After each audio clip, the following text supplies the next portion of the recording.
আরে রাম রাম রাম রাম, এত জোরে বৃষ্টি পড়ছে। পুরো 2 দিন ধরে এই বৃষ্টি পড়ছে, কে জানে কবে থামবে। আরে মনে হচ্ছে তো এবার আমার ছাদ থেকে টিপ টিপ করে বৃষ্টি পড়বে। ঠিক তখনই একটা সিংহ বৃষ্টির এই দাপট থেকে বাঁচার জন্য জায়গা খুঁজছিল, এবং সে সেই চাষির ঘরের পিছনে একটা গোয়ালের ভেতরে চলে যায়, যেখানে সেই চাষির অনেকগুলো গাধা বাঁধা ছিল। কিন্তু খুব পরিমাণে অন্ধকার থাকার জন্য সে কিছু দেখতে পায় না, আর সিংহটি সেখানেই গিয়ে দাঁড়িয়ে পড়ে।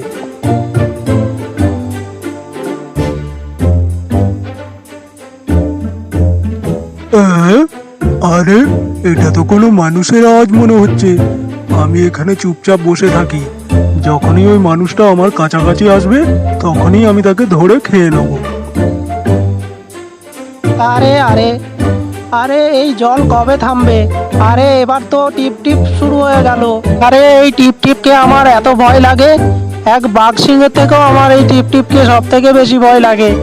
আরে আবার এই টিপ টিপকে? এই মানুষটা তো বাঘ সিংহের থেকেও টিপ টিপকে বেশি ভয় খাচ্ছে।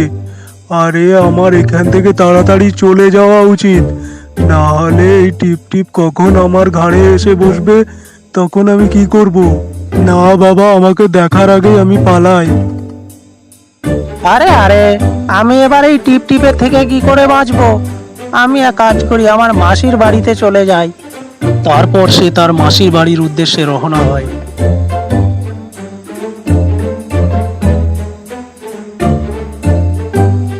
আরে চল চল গাধা, আরে গাধার বাচ্চা, এইখানে তুই লুকিয়ে আছিস, চল তাড়াতাড়ি। আরে এটা কি হলো? যেটার ভয় খেয়েছিলাম সেটাই হলো। এই টিপ টিপ তো আমার ঘাড়ের ওপর উঠে পড়েছে। তারপর সে ভুল করে সিংহের ওপর গাধা ভেবে বসে পড়ে, আর পুরো গ্রামটা ঘোরাতে থাকে তাকে। আরে কি করে বাঁচবো, কি করে বাঁচবো? আমি এই টিপ টিপের থেকে কি করে বাঁচবো? আরে ভগবান বাঁচাও আমায়। আমি এবার থেকে কোনো প্রাণীকে মারবো না, আমি মাংস খাওয়া ছেড়ে দেবো। আমি এবার থেকে ঘাস খাবো। ভগবান বাঁচাও আমাকে, এই টিপ টিপির থেকে বাঁচাও। তারপর রাত্রি চলে গিয়ে দিন চলে আসে, আর সে তার উপর চেপে ঘুরতেই থাকে, আর গ্রামের মানুষরা তাকে দেখে অবাক হয়ে যায়। আরে দেখো দেখো, এ তো সিংহের পিঠে চেপে বসেছে। আরে হ্যাঁ, এ তো সিংহের পিঠে চেপে বসেছে। আরে এর তো ভয়ও লাগে না দেখছি। আরে দেখো দেখো, এ তো সিংহের পিঠে চেপে বসেছে। আরে এই লোকটা খুব বাহাদুর শক্তিশালী দেখছি। আরে যাকে দেখে আমাদের সামনে ভিজে যায় আর পেছনে হলুদ হয়ে যায়, তার পিঠে চেপে বসেছে এই লোকটা। আরে গ্রামের লোকরা কেমন পাগল হয়ে গেছে, ওরা এই গাধাটাকে আরে সিংহ, আরে আরে আমি আমি আমি ভুল করে, আরে বাবা এই আমাকে বাঁচাও। এবার আমি কি করে বাঁচবো? এই সিংহটা তো আমাকে খেয়ে ফেলবে। আরে আমি কি করে বাঁচবো এবার? আরে বাঁচাও আমায়। আরে আমি তো গাধা ভেবে সিংহের পিঠে চেপে পড়েছি। আরে এই তো একটা বট গাছ দেখতে পেয়েছি, এই বট গাছের জুড়ি ধরে আমি ঝুলে যাব, তারপরে গাছের উপর উঠে পড়বো, এটাই আমার বাঁচার শেষ যোগ। তারপর সে বট গাছের ঝুড়ি ধরে গাছের ওপর উঠে যায়, আর সিংহ ভয়ে জঙ্গলের দিকে ছুটে চলে যায়। সে এতটাই ভয় খেয়ে যায় যে গাছের ওপর উঠে থরথর করে কাঁপতে থাকে। সিংহ যেতে যেতে তার সাথে ভাল্লুকের দেখা হয়। আরে সিংহ ভাই, আপনার কি হয়েছে? আপনি এত ভয়ে কোথায় ছুটে যাচ্ছেন? আপনি তো জঙ্গলের রাজা, তাহলে আপনার ভয় খাওয়ার কি আছে? আপনি এত ভয় খেয়ে গেছেন কেন? টিপ টিপ টিপ, ও আমার জীবনের পেছনে পড়ে রয়েছে।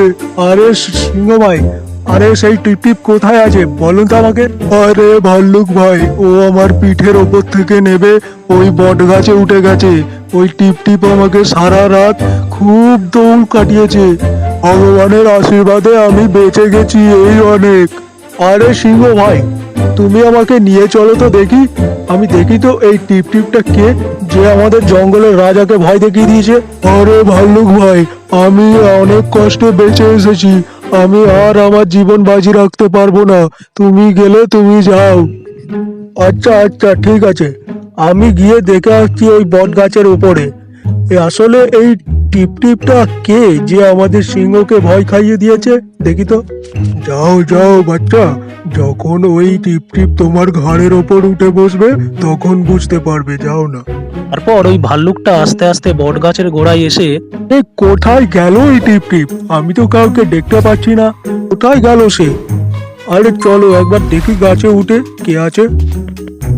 আরে আরে আরে সিংহটা কি একা কম ছিল যে আবার এই ভাল্লুকটা চলে এলো? আজকে আমার মনে হচ্ছে আমার জীবনটা চলেই যাবে। তারপর ভাল্লুকটা উল্টো হয়ে গাছের ওপর উঠতে থাকে, আর এটা দেখে ওই লোকটা থরথর করে কাঁপতে থাকে।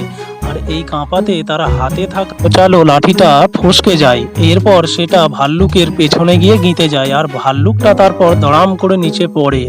এরপর সে এদিক ওদিক না তাকিয়ে সোজা দৌড় মারে। এরপর সিংহ আর ভাল্লুক দুজনে মিলেই ছুটে জঙ্গলের দিকে চলে যায়। এরপর সেই লোকটির সেখান থেকে যাওয়ার একটা সুযোগ থাকে। মনে হচ্ছে দুজনেই এবার পালিয়ে গেছে।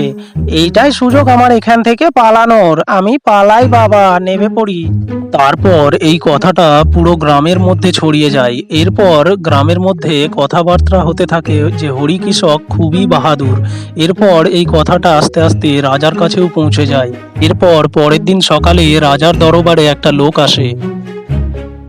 মহারাজ, আমরা পাশের গ্রাম থেকে হরিকৃষককে ডেকে নিই, কারণ তার বাহাদুরির প্রশংসা পুরো গ্রামের ঘরে ঘরে চলছে, আর সেই একমাত্র পারে আমাদের এখানে এসে সেই সমস্যার সমাধান করতে। আমরা কেননা তাকে একবার ডেকে নিই, সে এই দুষ্টু সিংহটাকে কিছু করতে পারবে। আরে সৈনিক দল, হরিকিষানকে আমাদের এই দরবারে খুব সম্মানের সঙ্গে নিয়ে এসো।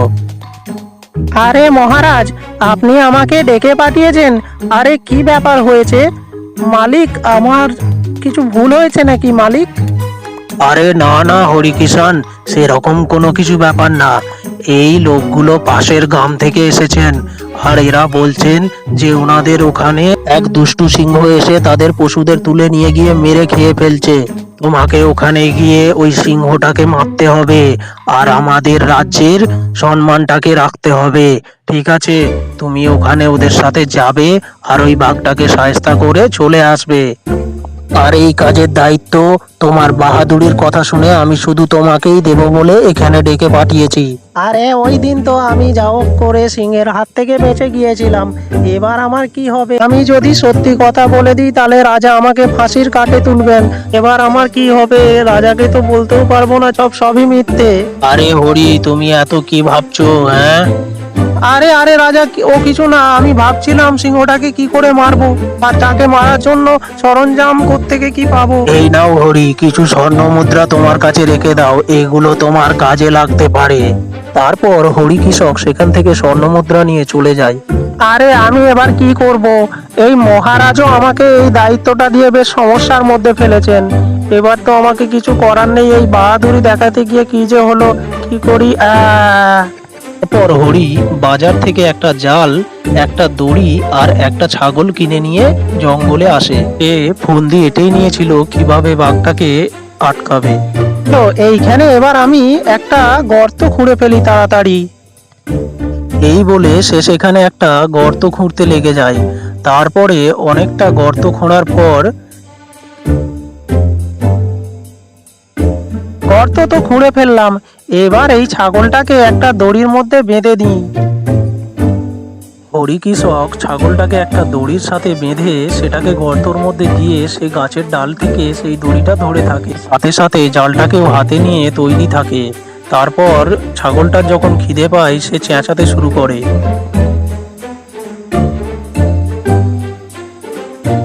আরে এই আওয়াজ কোত্থেকে আসছে? আশেপাশে তো আমি কাউকে দেখতে পাচ্ছি না, তাহলে এই আওয়াজ কোত্থেকে আসছে? আরে আমার মনে হচ্ছে এই আওয়াজটা ওই গাছের গোড়া থেকে আসছে। চলো গিয়ে একবার দেখি। তারপর সিংহটি আস্তে আস্তে গাছের গোড়ার দিকে হেঁটে গিয়ে দেখে যে আরে বাহ, আজকে তো শিকার আমার কাছে হেঁটে চলে এসেছে। তারপর সিংহটা বেশি কিছু না ভেবেই সেই গর্ততে লাফ দিয়ে দেয়। এরপর হরি কৃষক ছাগলটিকে ওপরে তুলে জালটাকে তার উপর ফেলে দেয়। এরপর সিংহটা সেই গর্তর মধ্যে আটকে যায় আর এটা দেখে গ্রামের মানুষরা খুবই খুশি হয়।